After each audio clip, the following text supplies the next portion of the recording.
The advice and opinions expressed by the host of Autism Live and her guests are meant solely as suggestion and should not be in any way construed as child-specific advice. Any choices you make in determining your child's treatment are completely at your own discretion.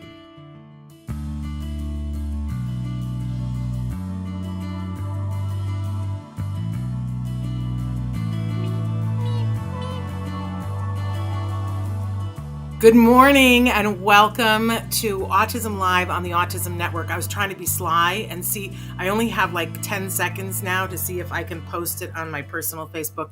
I didn't get it done.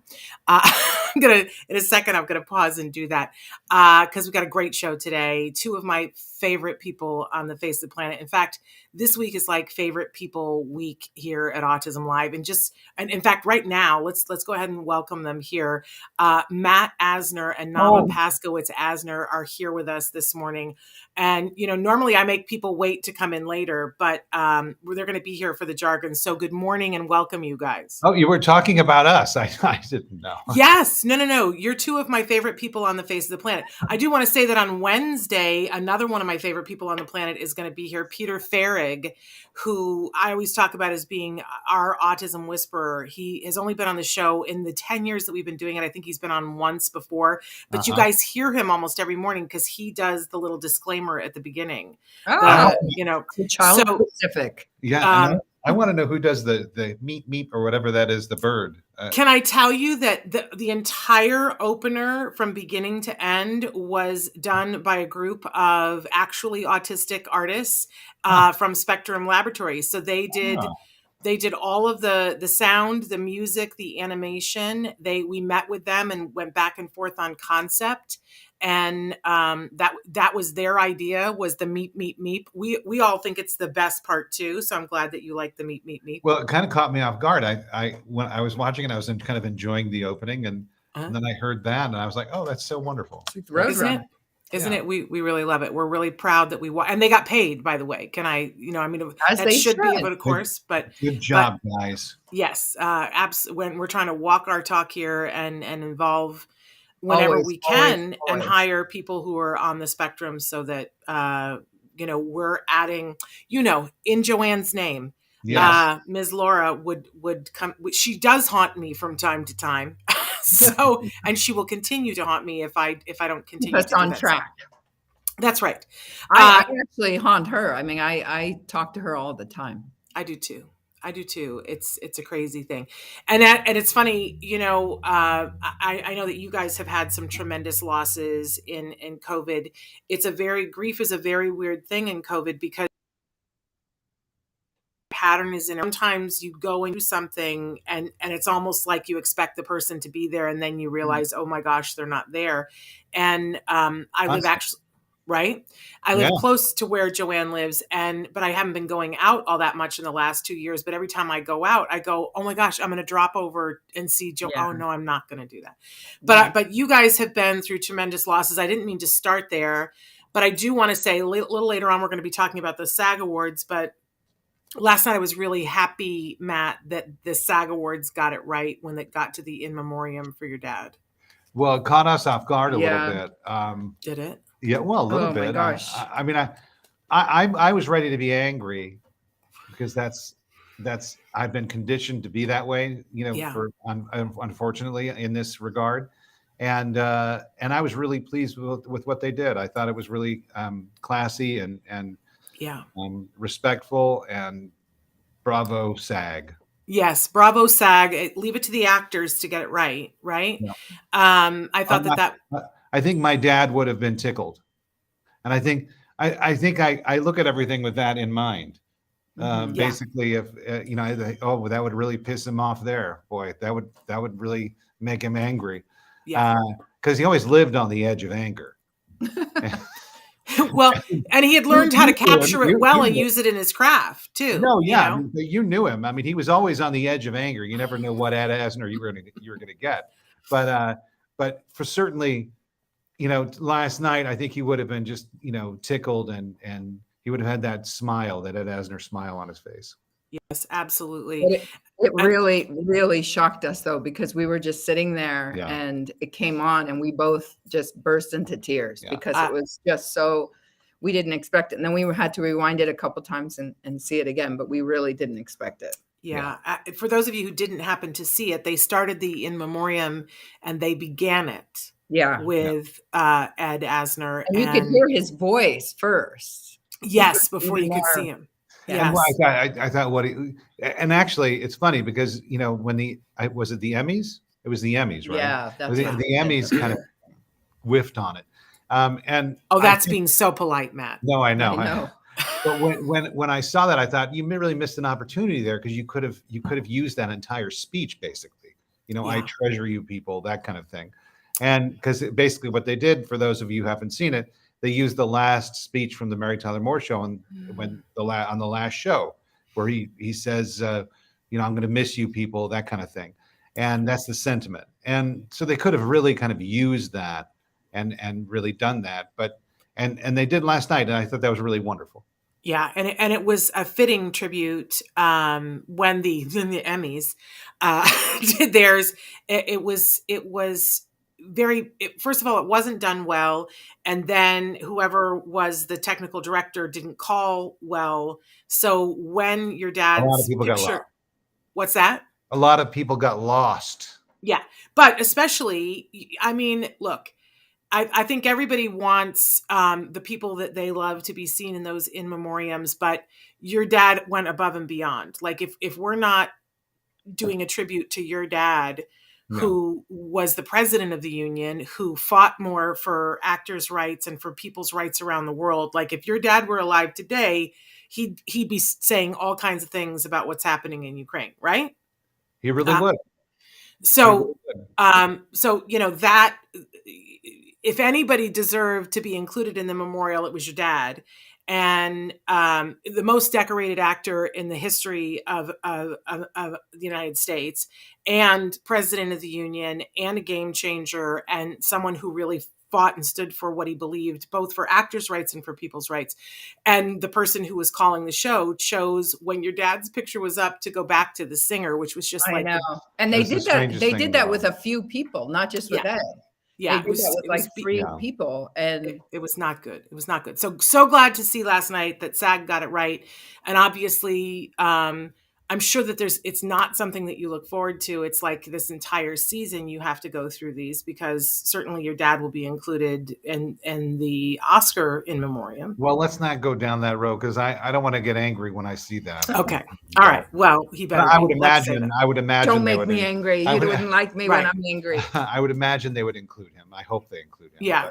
But I also want to say, Navah, that, you've been through some pretty big losses this year too, the loss of your mom. And for those of us who have amazing, amazing parents that aren't in the public eye like that, as an award-winning actor, like, I'm sure that there's I remember when my dad died, and I was like, where's the brass band? Yeah. I need people to stop traffic.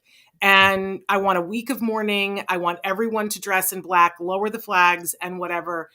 So I just want to acknowledge your loss too, Navah, because your mom didn't get to be shown in that, but was also a devastating loss to you and to your family in this last year. Definitely. I can't even comprehend it still. It's so fresh every day. And Ed passed less than 2 months after my mom. So we were still reeling. And I was just before we came on, I was saying to Matt, we really haven't had a break at all since my mom died. And then we got, so the sickest we've ever been in our lives in January with COVID. And it's like, I keep saying to him, we need a break, dude. Yes, you do. I need a break. I've been swimming like a maniac, because you know more than anyone how that helps our fibro. Yes. And yesterday I overdid it, and I woke up this morning and I have no like my right leg feels like it's dislocated. Oh no. And I know because I overdid it. I think I'm my old self and I can swim for 2 hours straight, but ain't that the truth, boy? I remember looking at my mom and going, why do you think that you can still lift that thing and do that thing? You're 70 years old. What is wrong with you? And now I get it, because it's not like your internal clock goes, oh, I guess today I have to stop being a crazy person and doing what I did when I was Yeah. 25. I haven't really even given you guys a decent introduction here and talked about what we're going to be doing for the next hour, because we've got a lot of ground to cover here. So for those of you who don't know these two amazing lovebirds, you should.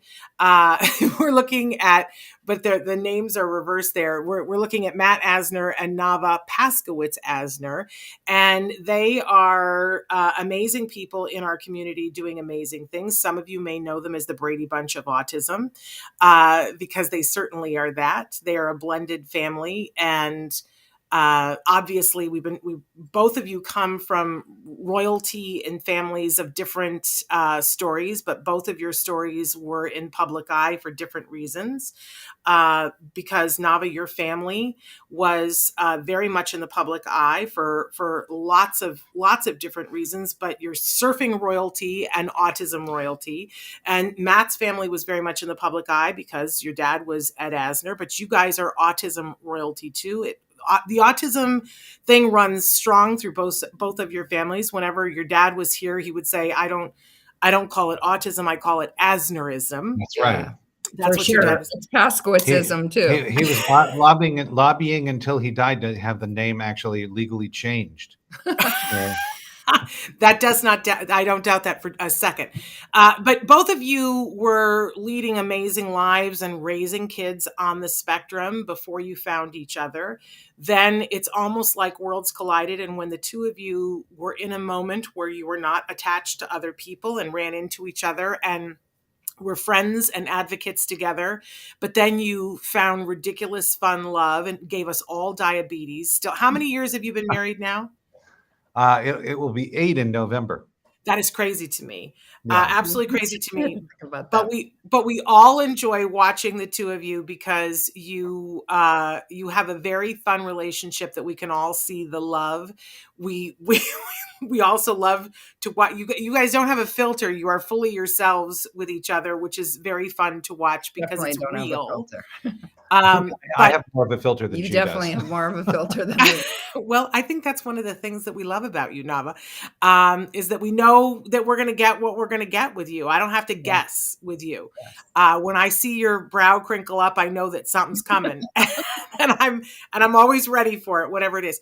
But then together, when you guys were together, each one of you had a dream for where you wanted to go and how you wanted to give back to the community. But it's like those two worlds collided.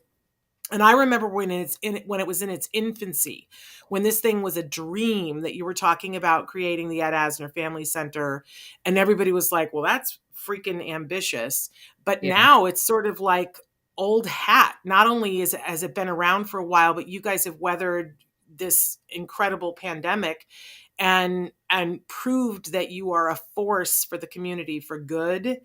And on a daily basis, you have given back to the autism community and you continue to do that. So let's talk just really briefly about what the Ed Asner Center family is, where people can find it. And because you guys have classes starting today for your new semester.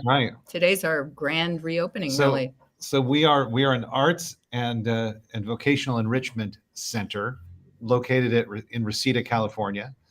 We also offer mental health services like counseling and support groups and other special things. And we have both virtual. The virtual programming is all free of charge, 100% free of charge. And we have in-person programs. During, like Shannon said, during the pandemic, we made a decision to kind of open up our programming and create virtual programming for people, and made that all free. So we have yoga and art and all sorts of music, all sorts of online classes. And coming up in person, we have. Oh, should I take it from there? Well, today I'm so excited because, we talked a little bit about what kind of drove us. And Matt and I binged this incredible show, Autism and Love. And Chrissa, who is my partner in everything mental health and wellness, we really wanted to bring a program similar to that into the center where it was like a relationship course. not so much matchmaking. You know, people call me every day, I'm Jewish, I'm a Yenta. They're like, oh, Navah, you're going to match, you know, my children together. And it's really not about that. This, the dating spectrum, which starts today, which is our third session starting today.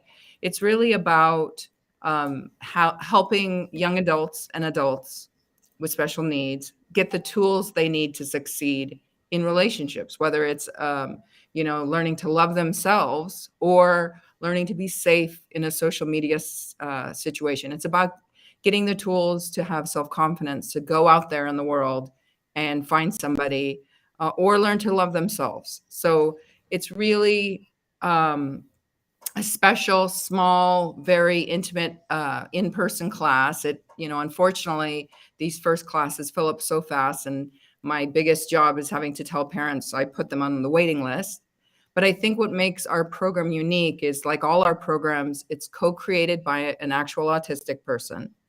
It's co-run by an actual autistic person, and it's not some specialist telling an autistic person how they're going to feel on a first date. And, you know, to me, it's about creating this organically with my friends who happen to be autistic, and really having them inspire and help guide these young adults who are just starting out when they're, you know, far down the path of their journeys.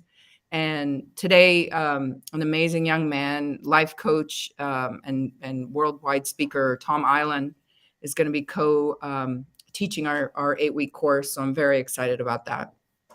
Yeah, Tom was just on the show with us on Valentine's Day, in fact, to right. share some information about it. So we're so very excited about that. And Traven has been showing the card there, showing some of the different classes and shows that you guys have going on. I got to say, Circus Arts with Donna, I want to come. Well, the Circus Arts is a very special program too, because, you know, like any in-person class, we do have to have a charge for our classes.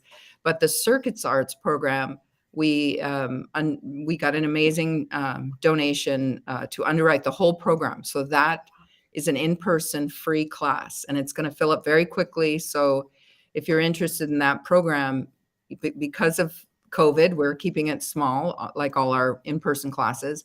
Reach out to Blanca, BLANCA, at teafc.org right away, because that's going to fill up. Okay, and zoos, of course, we've had Jake from Zoos Fitness on before. They're amazing. Jake is amazing. Incredible. He's incredible, and he's so connected to the community. He really has been in it for a long time. He makes physical fitness fun, and I think with any program, if you feel like it's a boot camp and it's a something that is a chore, the kids, especially our kids, they're not going to do it. They're not going to do it. You have to enjoy the workout. Yeah, and he really knows our community, and he makes it fun. So I'm very excited to bring back in-person physical fitness with Jake Wiener and his group at Zoos. They're amazing. Absolutely amazing. So please go to the Ed Asner Family Center.com. If I got that right, .org. And check out everything. There's lots of buttons to click on, excuse me, and check it out. But I've said this before, I'm going to keep saying it, all throughout COVID, when people were at their wits' end and they were like, I don't know what to do and I don't have anything. And, all of my child's programs have been shut down. And I've said, well, there are things online. The very next answer that people gave me, it all costs hundreds of dollars. And I don't have hundreds of dollars. And the anger and the loneliness and the frustration was there. And what I loved was it didn't matter if somebody that I was emailing with them from Pakistan, or they were writing in from Pennsylvania or Hawaii, wherever they were, I could say to them, you do have a place that you can go that's for free. And just knowing that helped people, even if they never came to the things that you had, knowing that they could. I had so many people say, you have no idea how much that means to me. So I'm just conveying that to you. I do want to say, though, that does not happen with, out of nothing. Like you were saying that you've got a sponsor for the Circus Arts. You guys need donations and sponsorships. Businesses need to jump on board and help. And by the way, let's not forget the fact that, yes, this is only in Los Angeles right now, but it was always the dream to be in other places. If you're living someplace and you want this to come where you are, you can reach out and talk to Matt and Navah, and, you can make that happen. And I think it's important to point out that, this last 2 years, well, I guess it's going on 3 years, isn't it? Maybe We've crested 2 years now. Yeah. 2 years. So it's been extremely difficult on everyone, and it's really taken a toll on mental health. And I think more and more people are seeking counselors to talk to, and that side of what we do, which is an important side of what we do, it's really important to mention that, because we have a sliding scale. If you don't have insurance, we have a sliding scale where you can actually pay as little as I think $15, as little as $15 to see a psychologist, a counselor, and that's a really important thing, because a lot of people need that, and I think it's important to point that out. And they can still, if they're not ready or comfortable to be in person, they can still do telehealth with our therapists. And we've never had to, turn a parent or a sibling or any special needs family member away because they were unable to pay, or they felt like, they couldn't pay their copay even. So It's important. That's something that we fight for, and we definitely fundraise for passionately, that we're able to continue offering scholarships. Our camps still have a very high scholarship rate. I just found out that they're going to bring back funding in the regional center for camps, which is incredible and life-changing for our center. And arts programs. Yeah. Yeah. I love it. Love it. Love it. Love it. Regional center. I love you. Yeah, absolutely. No kidding.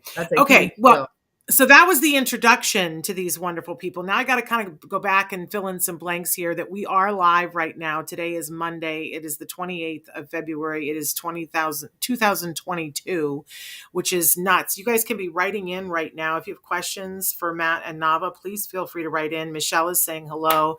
Tagimio is loving the conversation. So glad that you're here. So please feel free to write in your questions. We're live right now on Facebook, YouTube, Twitter, and about a dozen other sites. Traven is, I don't know if he already ran through them on the screen or if he's going to do it now, but we're live in a bunch of different places. Don't forget that we also are a podcast available, free download wherever you get your podcast. We love it when you guys share. I have a frog, so sorry.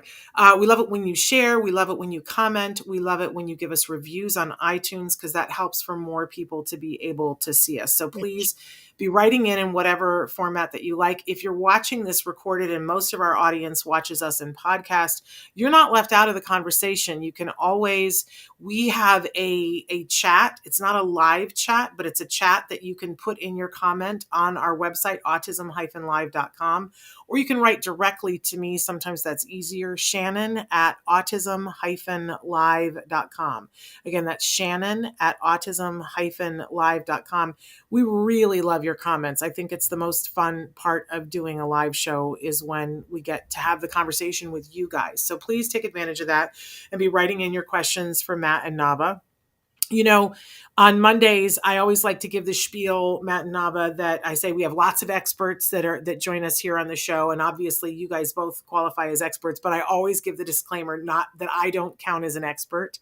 We always have arguments about that, but I don't count myself as an expert in really anything. I want to be a student in the front row seat. I'm learning. I definitely have learned a thing or two, and I have an informed opinion, but not an expert. We can all learn from you, Shannon.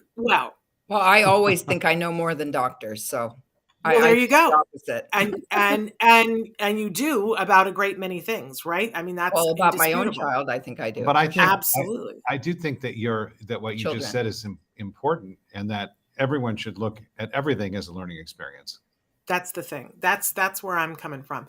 And we always say here that this show is for that larger autism community, that we start with individuals who are on the autism spectrum because they're the beating heart of our community. But we really want to include everyone who loves those individuals. And at some point, I want to make sure that that's the entire world, because that's what should be the entire world, right? But we're working on it day by day, understanding, acceptance, all of those things.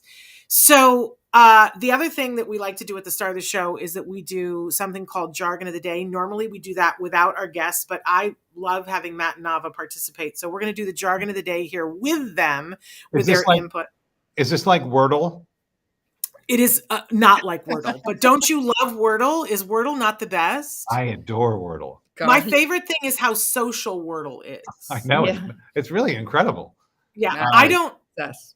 I'll be honest, I don't usually share my scores because people know that I have the same word always that I start with. Oh, I So do. if I have 4 that I use. Oh, I just have the one. And if I post my thing, then it gives hints to people. So I What's don't your post. first word? You can't. Well- She just said she's No, not. what I gonna want to tell. know her first Well, word. I don't post my thing, so No. I can tell you. My first word Wow. is steer. Steer? Steer. STEAR. Because then That's a I good one. eliminate all those letters. That's a good one. Oh. It is a good one. Yeah. Are you willing to share what your Oh yeah, no, are? I use least. Okay. Weary. That's a good one. Oh, Trenton weary. uses weary. Least, That's good. pious, Oh, that's a good one. and radio. Radio's a good one too. That's a very good one. Yeah. Navah, do you like use a that. different word every time? No, I forget to play the damn game. Matt's like He's pretty good at it, so though. into it. I love it. It's the first thing I do in the morning. It's a great way of waking the brain up. Can I tell you my problem is that I wait up until midnight to do it right Oh, at do you midnight, really? which is killing me. I'm not getting enough sleep. I have to stop that. But I've noticed that you can learn a lot about people from their Wordle. Like the one day that it was Nava's word, and Yeah. I got it so much quicker because Nava uses that word, and then everybody was like, "What is this I word?" missed it. He gave it away. I think that I got it in too. The Because word of was that. swill. Swill, and I missed it because I thought it was. I think shill. I was like, it was between shill and swill. And I thought, well, shill is a more popular word. That's a word that people use Right. more than swill. So I went with shill. So I got it wrong. I missed it. And I got it in like 3 because it's Nava's word. But whenever they have double letters, it's really hard. And then, of course, the other day they had 2 double letters. It almost killed everybody. But anyway, we digress. Look at us digressing. We're at the jargon of the day. This is not the jargon of the day. No, the Well, Wordle it's is not the jargon of the day. day. So jargon of the day is when we take one acronym that you might run into in the autism community, or in the autism adjacent community. We first give the actual definition. Usually I make fun of that, move on to a working definition to help people to know what it is. Because I don't know about you guys, but one of the things that was hardest for me when my son was diagnosed is that people, oh my gosh, I was just having a conversation with someone the other day about advertising, and they did this to me about advertising. They said 2 sentences, and they said, well, your CPM, CRP, DVP, LP, KPI. And I went, stop. Like, can you just stop and speak for just a second? And that's advertising, which I care deeply about, but it's not my child. When No. it's my child, I want you to talk to me and I need to be able to understand stuff. And I remember the first conversation I had with somebody, I said, I have no idea what you just said. Yeah. So for 2 years, I was angry and just said, stop it, whenever anybody talked with jargon. Then I realized how much time I was wasting by doing that. Hmm. And I started saying, explain it to me outside the conversation so I can begin to slowly start to know these. And this is why we do the jargon of the day, so that people can have a beginning understanding. So, Well, this will be interesting to see if I know this word. well, this is a phrase, and you may not know this word because it doesn't get used as often, but I think it's a game changer if you understand what it is when somebody's asking you for it. Okay. So our term for today, and we've never done it before on the show, we've done something that's similar to it, but ABC data. So have either of you heard this term? Are you aware of this term and how it might help you in your day-to-day? I think I have heard the term, but I do not know what it means. So this is great. But I'm going to tell you that, and there are different camps. And I had said before the show started, I said, please be yourselves and say whatever, because I know that, Navah, you and I don't have the same opinions about ABA, which I totally, I accept completely and don't feel, but this is an ABA term. And so that might be why you have not heard it as much. Right. But a lot of times somebody will say to a parent, what we need is ABC data on that behavior. And you hear that and you just go, I don't know what that means. I don't want to do it. But if I said to you, it has the ability, ABC data has the ability to take all the mystery out of what's happening with someone you love, wouldn't that be something that would be exciting to you? Yes. Okay, so let's take a look at what our actual definition of ABC data is and see if this is. So it's information that should evolve, notice I say should, into a behavior implementation plan. So, okay, that doesn't really help, but if you look it up in the dictionary, that's what it's going to tell you. Not really helpful because I'm no closer to knowing what it is, right? So let's go on to our working definition. And I talk about this all the time. I can't believe I didn't bring myself a piece of paper. I'm such a nebbish. Hold on one second. I got a piece of paper here. I meant to get a piece of paper because people hear me talk about that used to drive me crazy in the beginning. My headpiece. Sorry, Navah, what did you say? That's the word that used to drive me crazy in the beginning. Antecedent? Yes. Okay. So yeah, antecedent, and I know it's like, more jargon. I hated that word. Yeah, I did too. But then when I finally remembered that antecedent means what happened before. Mm-hmm. So every time that you or I, anyone on the spectrum, not on the spectrum, does a behavior, and especially if we do the behavior over and over and over again, then we're doing it for a reason. Yeah. This whole thing that when people say, well, kids who are on the spectrum do random behaviors that are weird. No, that's a lie. That is just not the case. Any behavior that anyone does and does repeatedly, there's a reason why they're doing it. And before if the behavior isn't helpful, like let's say, the child is banging their head on the kitchen floor, because my kid used to do that. And you go, well, that's not a good behavior. That's not going to be helpful. Is he doing that? Right. And people go, well, we need to stop that. But the problem is that if we didn't acknowledge that Jem was a person and he was banging his head on the kitchen floor, we weren't going to be effective changing it. Right. So what your experts will tell you is we need some ABC data on this. And you can take ABC data. I can take ABC data. A doctor can, a nurse can, we can have an outside observer. Anybody can do this. And it's as simple as having a piece of paper, and I just folded it into 3 columns. By the way, they have all kinds of apps that do this for you now, but look at how low tech you can do this. So, and you open up the paper, and now I have 3 columns. And across the top, all I write is A, B, and C, which I'm going to do with my pen. I'm not set up. I'm not like Aviva. Aviva does art classes, and she has everything all set up. I'm not set up for that today. See, what threw me on ABC data was that I thought it was ABC, like ABCs. Mm-hmm. So I was like, oh, well, okay, I don't really understand that. But now that you're providing me with the definition of the acronym, now you're starting, it's starting to make sense, right? Okay, so because you probably have been asked to do this. I don't know if you can see on my paper. I have A, B, C written across the top. So A stands for antecedent, B stands for behavior, and C stands for consequence. And Navah hit it right on the head with the antecedent thing, because we kind of know what behavior is. We kind of know what consequence is. But what in the hey nani nani is the antecedent? It's just what happened before. Well, ante is before. Thank you.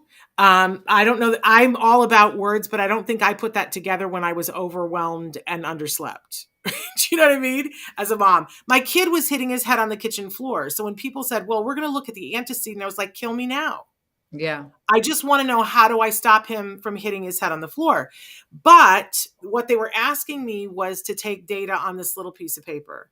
So if he hit his head on the floor, instead of thinking of it, I know it's written ABC because it's the order of what happens, but I don't think about the antecedent until later. So he was hitting his head on the kitchen floor. So I always tell people, when they're in the middle of the behavior, you don't pull the piece of paper out. You just start taking data in your head and going, what is he doing? Mm-hmm. What does it look like what he's doing? And I always had a list of questions for myself, like, is he safe? Can I make him safer? Are we safe? Yeah. And I don't know about you guys, but when my child was in a meltdown or a behavior like that, before I was taught these techniques, I would just freak out and think our lives are over. Mm-hmm. Instead, I would be thinking, he's going to hurt himself. I'm never going to have a life. He's never going to have a life. And I would just be crying and of no use to anybody. But as soon as somebody said, no, we're going to need you to take the data, then I could ask my brain other questions, and it kept my brain busy. And it was positive things like, what is he doing? Oh, he's spitting right now. Oh, he's trying to kick me right now. What are my choices? What can I do to make him safer? What can I do to make myself? It gave me something to do during the behavior instead of freaking out, which was helpful to me. So later on, you're going to need to write all that down. But in the moment, they're like a court reporter, so that later on I can give the facts and just the facts. And I even look at my watch or the clock and go, okay, it's been going on for 10 minutes.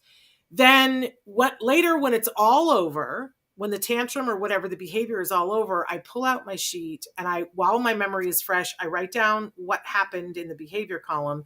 But then I think to myself, when the behavior was over, what happened in the consequence? And sometimes I'm not even sure, but I write down to the best of my ability. Now I go back and go, okay, now I'm going to be a forensic detective. What happened right before? And it might just be that I write down that it happened at Tuesday at 12, because I maybe don't remember or I didn't see what else. Yeah. But and then once I've got all that written down, that might take the whole page, and I might start on the next page for another one. But if it doesn't take the whole page, I draw a line. And that's all ABC data is saying what these things are and keeping a record of what the behavior is. But if you ever do this, the thing about this is life-changing. You can do this for yourself. If you see like you had a bad day, whatever, like I wish somebody had told me to do this back when I was having a period, Navah, because like I would have a day where I'd be like, I was so depressed. I was in a black mood. It was just, and then, but like a week later I get my period and I go, well, that's why, but I just couldn't put it together. Yeah. Right. Oh, when this happens, it means I'm about to get my period. I just couldn't put that together. And what you see when you do this for your child is a pattern starts to emerge. It might be that, oh, you know what? This happens every day at 12:20. Well, what's happening at 12:10? Or what did we feed him for lunch? Right. Or, is he with a certain person during that time? What is the thing that's happening every single time?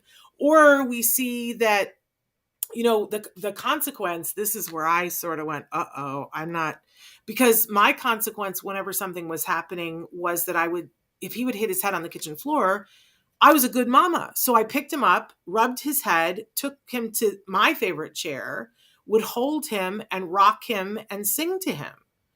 And I was like, well, isn't that what a good mom does when their kid is hitting their head on the kitchen floor? They stop them from doing it and soothe them.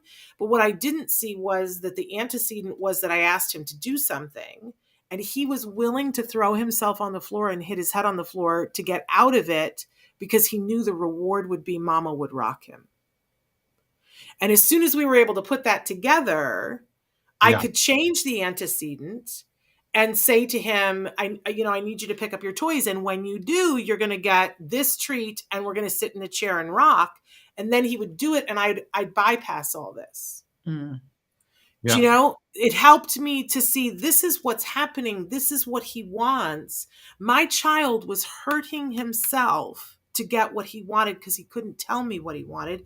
And he didn't want to do what I asked him to do because he didn't see that there was a big enough reward for it. So isn't that the basis of most meltdowns is a lack of, or a failure to communicate in some way? Well, we talk all the time about how there's 4 basic reasons for any behavior, 5, the asterisk, right? But sometimes that's sort of the difference between a meltdown for me and a tantrum, is that a tantrum is I want something and I couldn't get it. I want something, and it might be that I wanted out of something.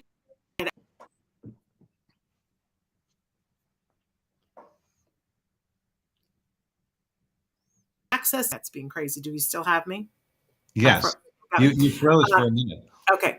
But meltdown for me is when I wanted something, I didn't get it, but now there's a sensory component. And now even if you gave it to me, I'm not. Yeah, I get it. It's interesting, when it might be environmental. I mean, that somebody goes into Costco there and the are lights other elements are coming in. I know that when Will used to have meltdowns, and he had them regularly, he would always get to the point where he would just start crying and he would say, "I'm so sorry. I'm so sorry. I can't help But that it. I was can't help it." after. That was after like an That intense was meltdown. Yeah, that was after the violent Oh part. boy. And He- it used to get really, but really bad. usually that was, I mean, I think a lot of his had to do with diet, a lot, Well, like I low think blood yeah, sugar I mean, and. I think it had to do with a lot of things, Mhm. but I was fascinated always when he got to that point. Yeah. Where he knew that he wanted to stop. Yeah. He wanted to stop. He didn't want to do what he was doing, Mhm. Yeah. but he couldn't. He just couldn't. Yeah. Well, and the research shows that there's some element of environmental or sensory at that point. And I Mhm. can tell you, I have a wheat allergy, a wheat intolerance. And if you feed me a bun with wheat, I'm inconsolable. And until it processes through my body, and I know I'm inconsolable and I'm a different person and I can't control it. And I'm angry about everything. Mm. And people who've been around me are like, "Who are you right now?" And I'll say, "I've had wheat. The I can bun. feel it. I can't stop it." And I have a great appreciation for that now because it helps me to understand when our kids are like, when you can't console them, it Yeah. isn't their fault. There is some other element. And for one kid, it might be the tag in his shirt. For another kid, it might be that they've had a wheat exposure or a milk exposure. I mean, God bless Phil Donahue in the 80s. I mean, it's horrible and unethical what they did, but they had a bunch of kids on the show. They needed to show milk allergies and what it could do. And they had kids sitting there playing nicely. And they said, "We're going to go to commercial break and we're going to give all of these kids milk and let's come back and see what happens." And they were kids. I mean, if you think about it, it's so unethical. But it changed the way people looked at things forever because they came back from commercial break and the kids were all having meltdowns and Wow, screaming that's and fascinating. inconsolable. My I dad used to do that. I don't think yeah, he did it with sugar. Mhm. Her dad did that with sugar at the At camp. the camp. But it's interesting. I'll have to look that up. Is that on YouTube somewhere? Yes, you can find it on YouTube and it's horrifying. And of course, everyone said that is so unethical to do that to children that have a known allergy. And it was. I mean, I don't want to say anything about that, but I know as I watched it and went, "Oh my goodness." I don't think that the public, our society, I don't think people were going to say milk isn't good for all kids. That was, back when everybody was doing the commercials with the milk mustaches. Milk is a great thing, right? Not for everybody. I can hear my mom saying that. Yeah.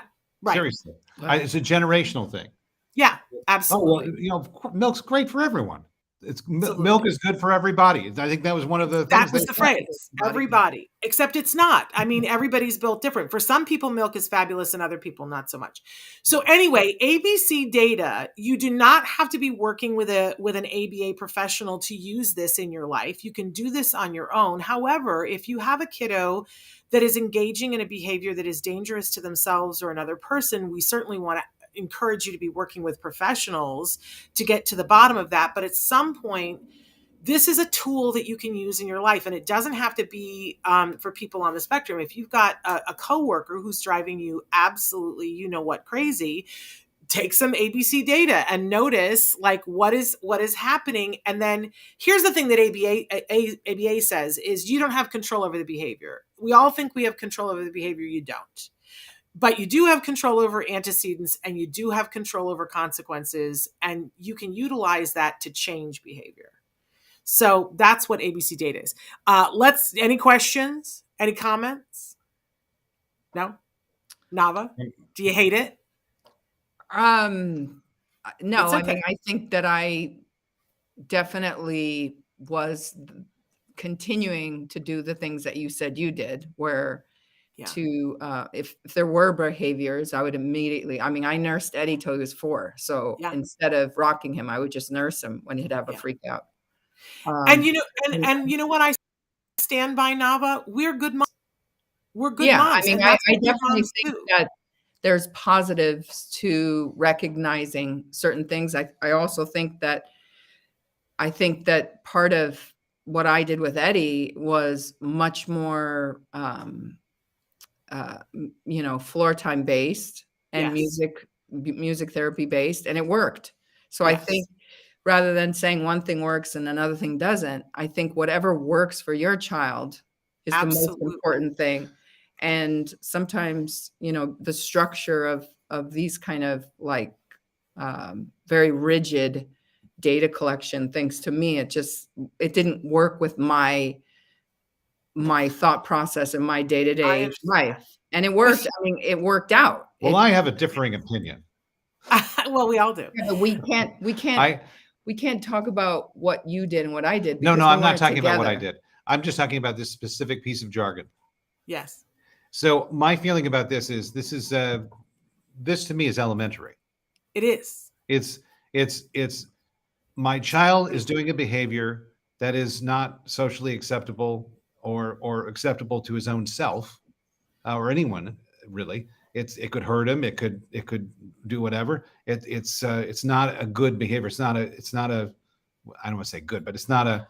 But what if it's something? It's not an appropriate behavior. What if it's something he's doing that he needs to do to feel better? Like there's safer ways of doing it. Stimming. There are safer ways of doing it. And my feeling is this: if you have a child that is doing that kind of behavior, I as a parent want to know why he's doing that behavior. Yeah. What made him do that behavior? And that's all it's saying. What made him do that behavior? Mhm. What is the behavior? And how do I create consequences so that he doesn't do the behavior, so that I can preempt the behavior? Exactly.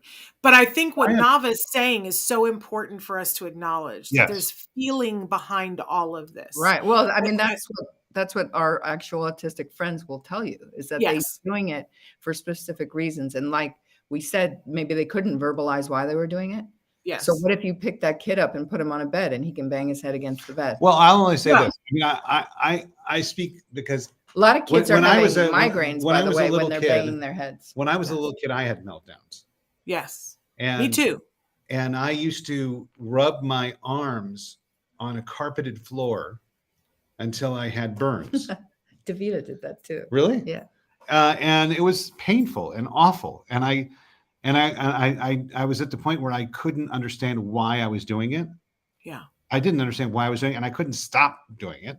Yeah. But I did it. And I'm sure it was related to something that happened. Were you laying on your back and then doing like I was probably on my stomach, or I was like threw myself prostrate on the ground and like that. Mm. And I got to the point where, for some reason, the rubbing of my arms on a carpet was some sort of release or self-soothing.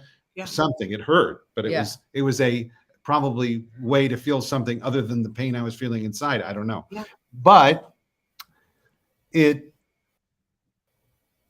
was resultant of something happening, and something consistently happening, and that's why it happened the way it did. So knowing that it happened that way, I as someone who was doing the behavior, I would want someone to be able to preempt that, because I'm out of control of myself. I'm a kid. Right. I'm out of control. I can't make the decisions that can add up to something where I'm not going to do that. Yeah. I don't have the life skill to do that. So if my parents can steer me in a direction so that I'm safer with my arms, or I'm safer with my body, then I applaud that. And I say, that's fantastic, and let it happen. Well, let me go back to something that Navah said. I want to point out, though, Navah, I still rocked him and I still sang to him. I just did it in a different order. Right. So, and keep in mind, the example that I gave to you is that I was putting a demand on him. That's what the antecedent was. He was banging his head on the kitchen floor, and the consequence was that I was rubbing his head and rocking him for it. What we determined was that he was hitting his head on the floor for two reasons. One, that he wanted to get out of doing the thing that I was asking him to do. And two, that the reward was worthwhile enough that he was doing it. So we kept all of the elements, but we just reordered the equation. And what I started doing is saying, I'm asking you to do the thing, and if you do it, I'm going to give you the reward, so he didn't have to hit his head on the floor. And that now, like, think about how much you must want something to hit your head on the kitchen floor. And instead we were saying, if you pick up your shoes, then you get the reward that I'll rub your head. You don't have to hurt yourself to do it. But imagine if it was a different equation, that you're right. Some kids bang their heads because they have a migraine. And that hit in that moment relieves the pain. So if we look at the ABC data and if we had found out that Jem was hitting his head because he was in pain, then we would change the antecedent to getting him medicine. Sure. Or soothing him in some other way. I don't want this is just about taking the data. Now, how you implement it and the decision to try to monkey with the behavior is a very personal thing. Right. And I don't know if you know this, here on Autism Live, we say all the time that stimming is something that should not be stigmatized, and that 100%. we all stim, and that everyone does it for a reason, and we shouldn't be trying to just rip these behaviors out, because if it's serving a purpose, we have to be mindful of the fact that person needs it. So I just wanted to say that, Navah, because I agree 100%. I do too. Doesn't it drive our producer crazy that I cannot? No, Navah shakes her leg incessantly. He gets so upset constantly at me. moving. She's constantly moving. It's very hard for me not. I mean, it's impossible for me. And that's totally stimming. Yeah. Well, I mean, you guys have been with me in the studio before, and you'll be in the studio with me again, maybe next month. But I'm sitting here, I compulsively pull up my pant legs. And when people are in the studio, they're like, what are you doing? I'm sitting here and it looks like I've got shorts on because my pant legs are up around my thighs, because that's what I do. I pull on my pant legs. If we go to full body, the audience is going to go, what is up with her? She's a crazy one. In any case, let's move on to our question of the day. We needed to have this be a 3-hour show because we're almost out of time and we haven't even gotten through the opener. Our question of the day, that I can't wait to hear Matt and Navah answer this. Where would you love to go on vacation? I know Navah's answer. We were just arguing about this right before we came on. Okay, well, where? Tell us. Hawaii, of course. I grew up in Hawaii, and since COVID, this has been the longest I've ever gone not being in Hawaii. And I feel like when I'm in Hawaii, I'm my best self. I'm a totally different person. I feel like I'm eating wheat buns 24 hours a day. And when I'm in Hawaii, I'm the pure version of Navah. And Matt, is it the same for you? Or because she wants to go there, where would you like to go? I love Hawaii, and I love going to Hawaii with Navah, because it's like going to, it's like going through London with the Queen. It's Navah. But I actually think that it's interesting to go places you haven't been, and that's just my feeling. I mean, I think. I'd love to go on a vacation to Japan with Navah. I'd love to, go to Scotland and England and Ireland with Navah. We want to go to Italy. I would like to travel, into places that I've been to all those places, but I haven't been there with Navah. So there's a wonderful place in the south of France, in Avignon. It's a hotel that's been kind of converted into it was a monastery, and it's been converted into a hotel, and it's got a beautiful restaurant on the bottom floor. And I would love to take Navah to that hotel and to that city. Isn't that lovely, Navah? That's what he. Do you know? I've never been anywhere. I was born in Puerto Rico. That's the only time I've been off the mainland. I've never been to Hawaii. I don't even have a passport. Incredible. Oh, we got to. You're born in Puerto Rico. I know. We really want to go to Scotland. Our original plan was to take Jem to Scotland when he graduated from high school, and then there was this thing called COVID. Yeah. But we need to get the passport. Go on vacation, Shannon. Our family, we found out that we are all of Scottish descent, and not just Scottish descent. Both my husband and I are descended from Scottish royalty. I'm on the good side of it, and he's on the shirt tail side of it. He's related to the bastard side of it. But I know. But I'm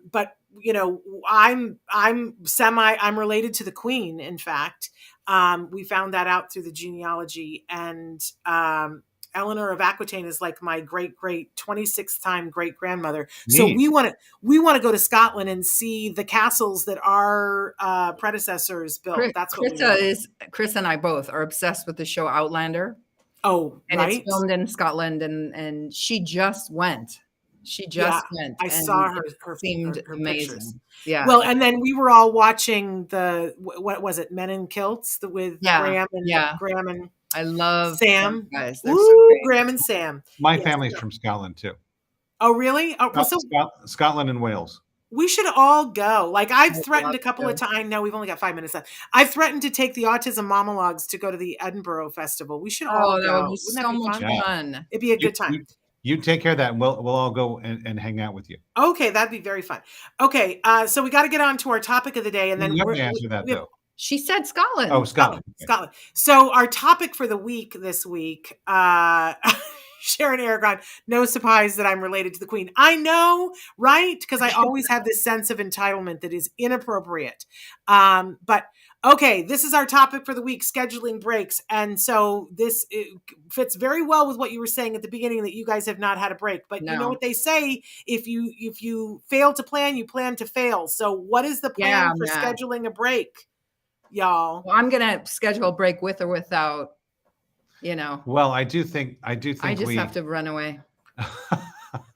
I think we need to schedule a break. Unfortunately, we have this amazing center to run, and Yes. that seems to be the excuse every time we want to get away. Well, actually, COVID has been the thing that's kind of put a roadblock in front of our escapes.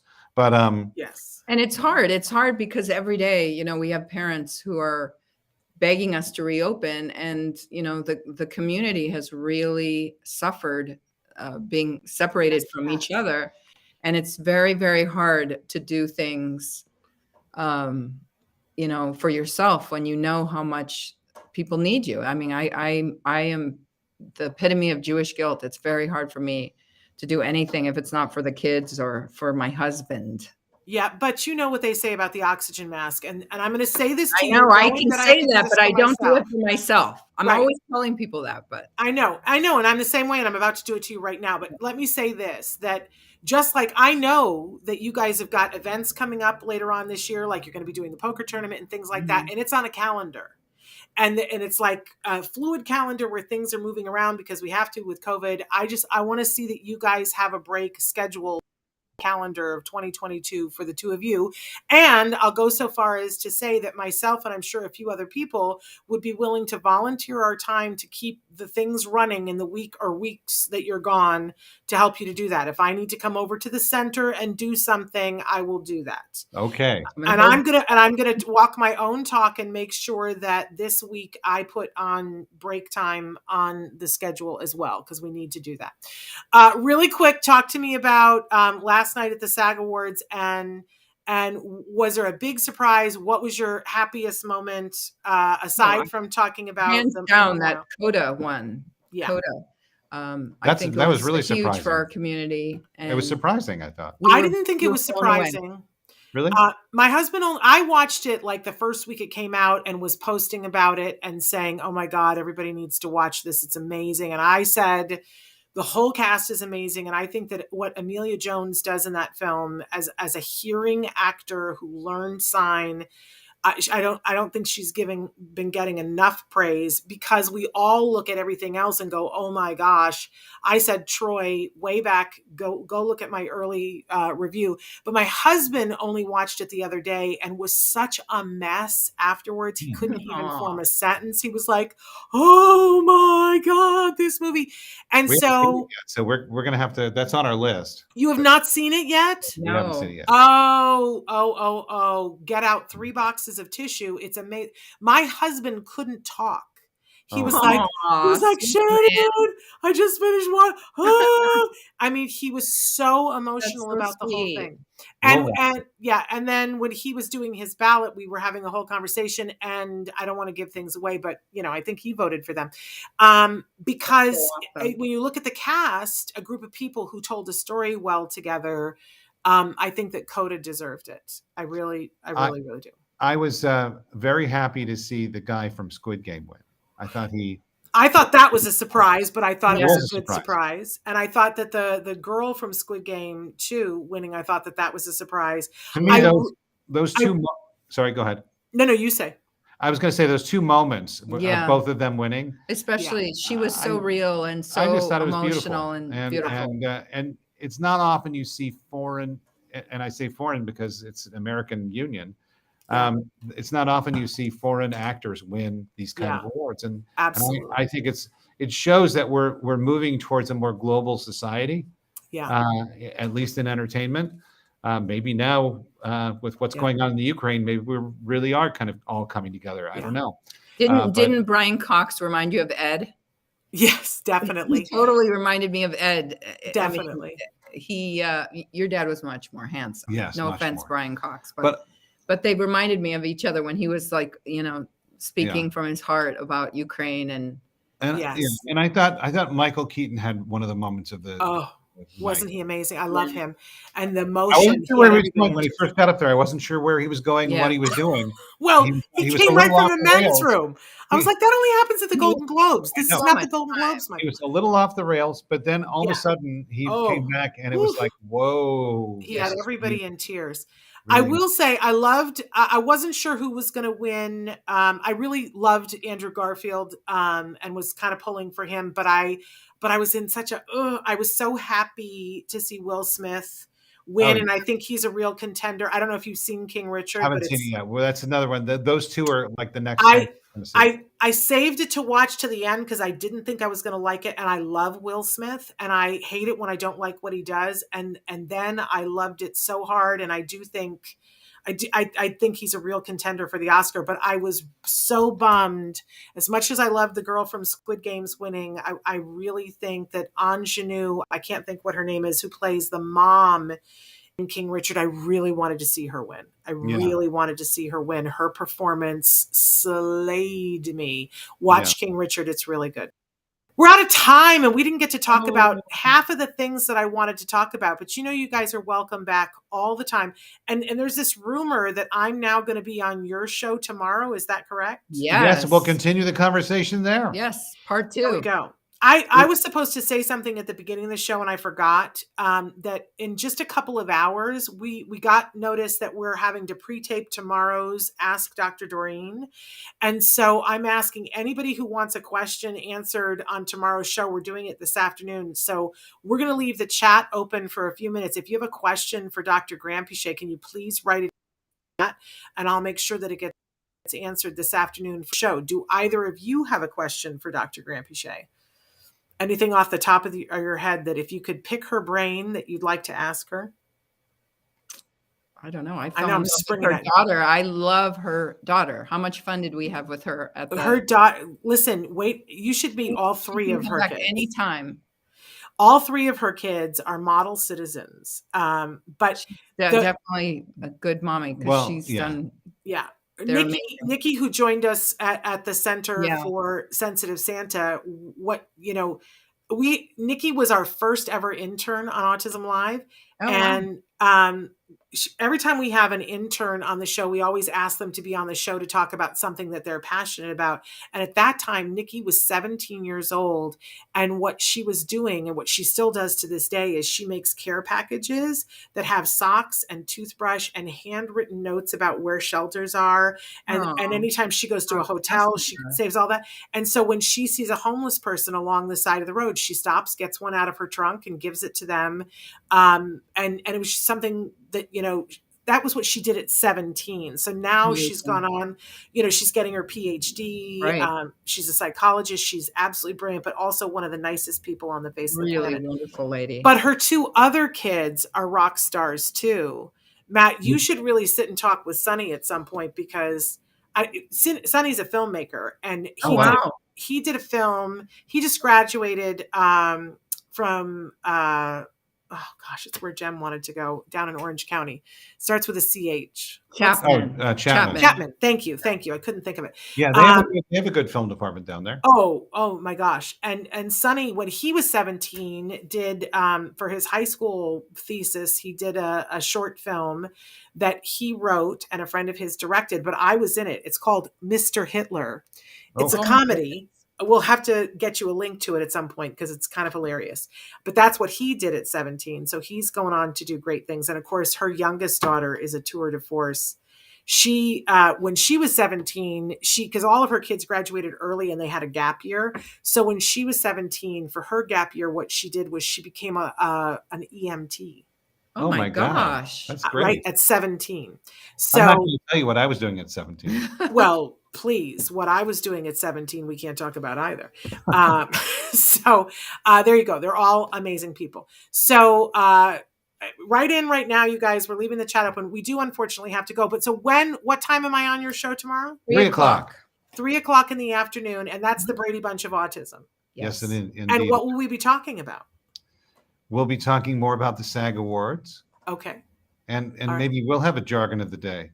Oh, that'd be Probably super. about the dating spectrum. And the because dating we will spectrum. have And the just dating spectrum, finished because our you've first. done the first one. Yes, and anytime you want to come to our parent group too, we would When love. is the parent group? It's on Mondays. It's on Mondays. Monday and nights.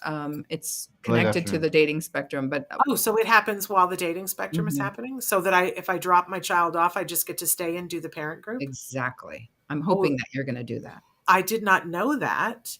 All right. Well, I'll have to. Is that happening tonight? That is. All right. It's Well, happening tonight. And let me see if I can clear my schedule for that. Yes, We'll indeed. see. All right. Speaking of which, I have to go pick up the child. But thank you both for everything that you Thank do you, Shannon. and everything that you are. I Love don't know you. if you know how much I love the both of you and how much you guys have meant to me. I'm going to get emotional. Just as a person, I've enjoyed you guys, but what you have done for my son, whew, can't even. He's a That good is man. probably him calling me. He deserves every He's a second good of it. man. All and right. We love him. He loves you. And Matt, he loves and respects you, but he thinks that Navah is the greatest thing since sliced bread. Aw. He's a smart man. I know. Love you both. Don't forget to tune in tomorrow, you Bye. guys, for Ask Dr. Doreen. That'll be tomorrow. Until then, give your kiddos a hug from me and one for you too. Mwah. Love to all of you. Bye-bye. Bye-bye for now.